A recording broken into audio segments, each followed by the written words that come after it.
Hi everybody, it's Susan from Sunrise Quilt Studio, and today I have another vintage quilt block for you.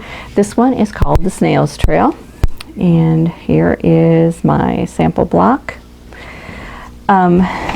This block goes together a little bit different than some of the other blocks that we've been doing. This one we're going to start in the center, and then we're going to add to opposite sides and keep working our way out so that we get this spiral look that looks like kind of like a snail shell to me, is more than a snail's trail, but you know, that's the name of the block. So anyway, I hope you'll stay with me and I'll show you how to make this block. Okay, here are the fabrics that you need to make the snail's trail block. We're using two colors, and we're cutting all squares, and then we're cutting them in half on the diagonal to make triangles. So your piece A for your focus fabric, which is blue for me, you need two pieces that are 2 5/8. For B, you need one piece that is 6 7/8 inch square, and then you cut that on the diagonal to give yourself two triangles. For C, you need a 5 1/4 inch square. Kind of cut that on the diagonal. And for D, you need a 3 7/8 inch square, and cut that on the diagonal. And you need the exact same measurements for your background fabric. So we're going to start out by making a 4 patch with the A's and the E's, and we're just going to lay those out with opposite colors facing. So what I'm going to do is to make, I'm going to chain piece these together. I'm just going to put the opposite colors together and sew a 1/4 inch seam along this side, and then I'll press and then sew them together and make the 4 patch. So I have a 50 weight thread in my bobbin and in my needle.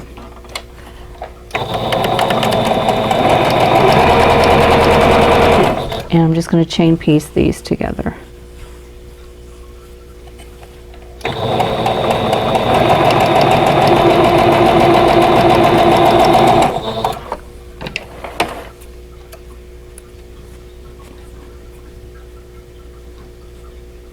Okay, so here are my 2 patch units, and I'm going to press towards the blue fabric and then sew them back together to make my 4 patch. So we're going to sew here. I'm going to nest my seams and pin them together and sew those 2 pieces together.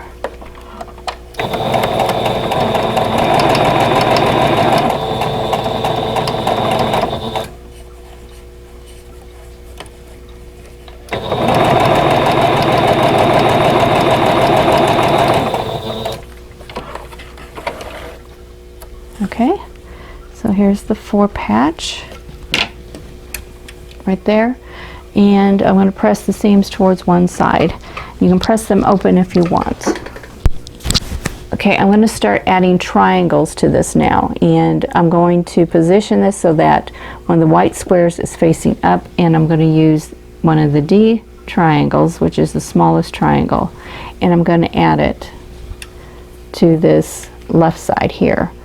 So to do that, I'm going to fold it in half with wrong sides together, find the center, and I've got to make sure I have this in the right position, and I'm going to position this up against the seam here. So what I'm doing is centering the triangle over the 4 patch right there, and I'm going to place a pin to hold it in, and then I'm going to sew that seam.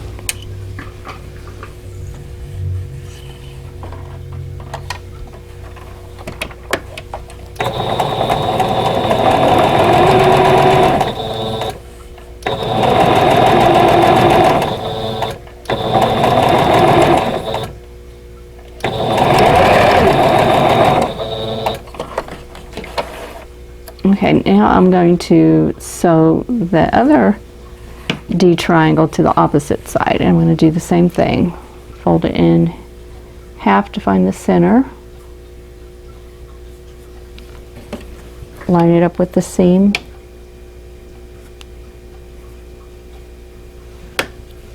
pin it in place, and then sew.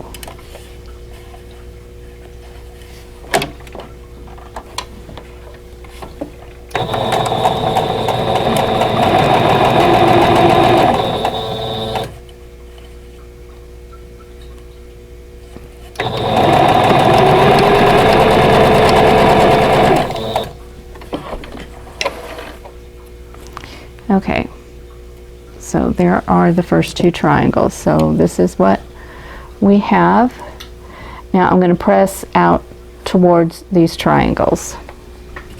Okay, so I have that, and I'm going to go ahead and trim off these dog ears.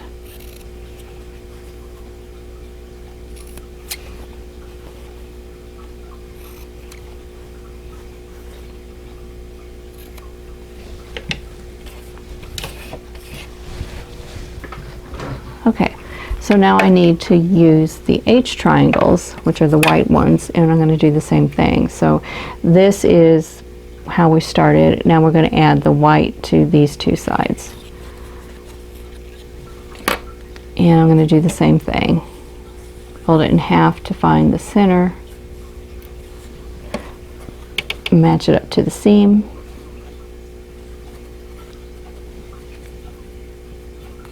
And pin it in place, and sew.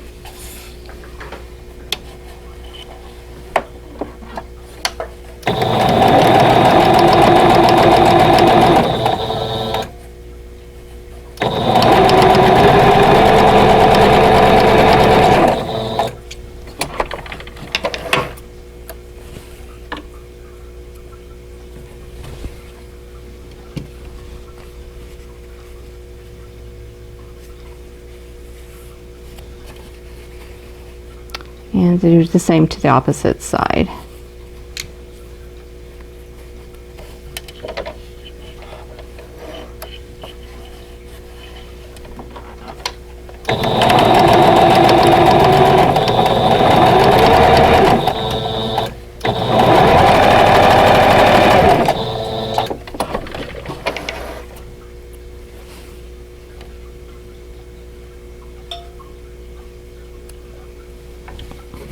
Okay, so now I've got a square, so I'm going to press these seams towards the triangles.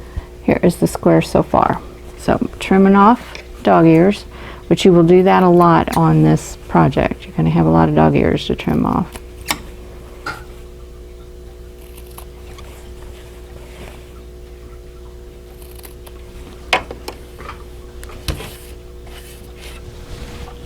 Okay. So now I'm just going to continue. I'm going to go back with a C triangle, and these colors are going to follow around in a circle. So if you get confused, just find your corner and find the next color that will go. You're using the same color is what you're doing. So the C triangles are going to go here, and the directions in the download, the PDF download that you can get by clicking the link in the description box, will show you, or will tell you exactly where you need to go with your colors. Okay, now I'm going to fold this C triangle in half like I did the others, but now I don't have a seam to match it up to. I have to match it up with this point. So I'm just going to do that, just line it right up with that point, and then place a pin, and I'm going to place it from the back side because now I have a point to match, so I want to be able to see that. So I'm going to sew it from this side. So we're going to flip it over and sew.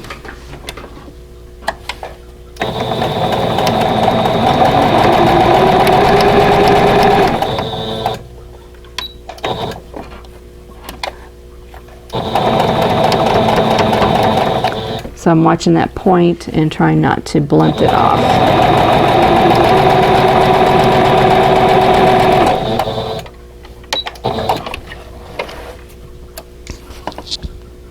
And that looks pretty good from this side. So there we go, yeah.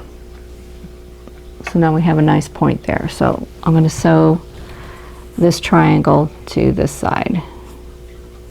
Doing the same thing.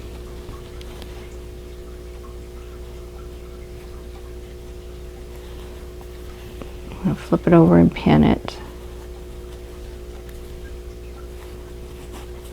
And so just keep those raw edges even.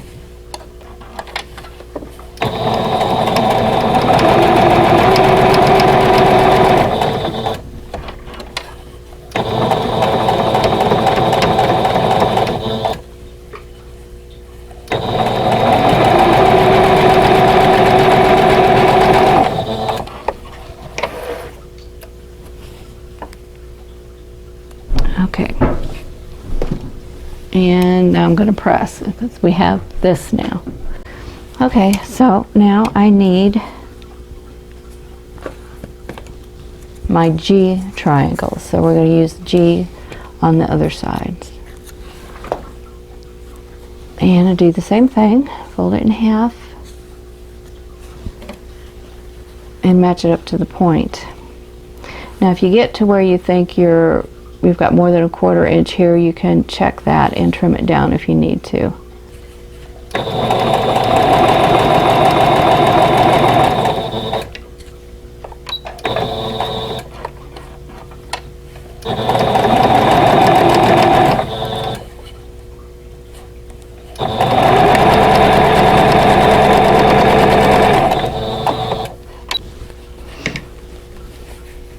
Okay, looks good.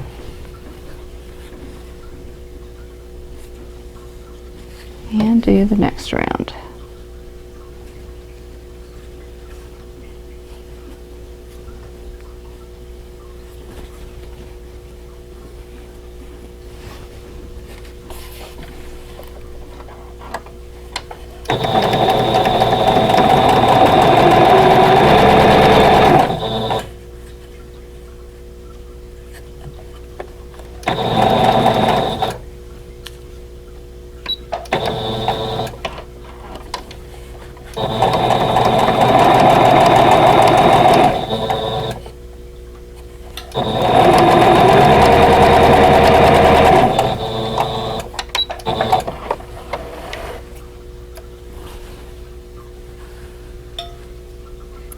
Okay,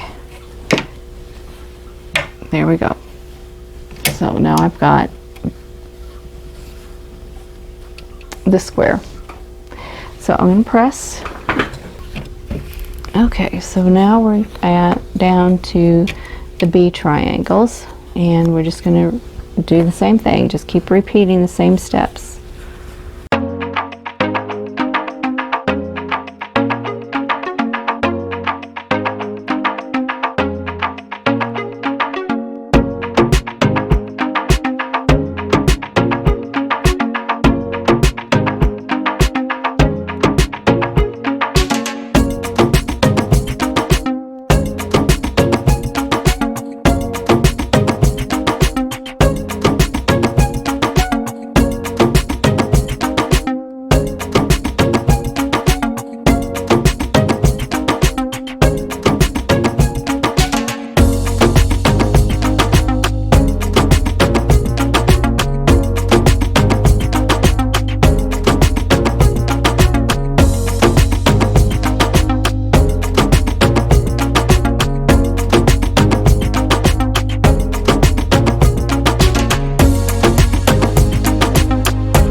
Okay, so here's the final snail's trail block.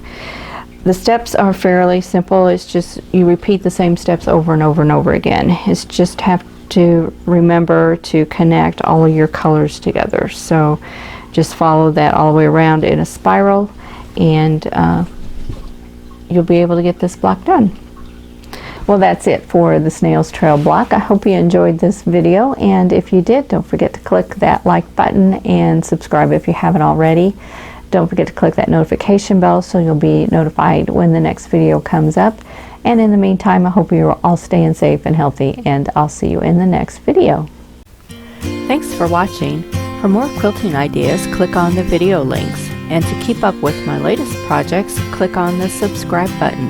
I hope to see you again soon.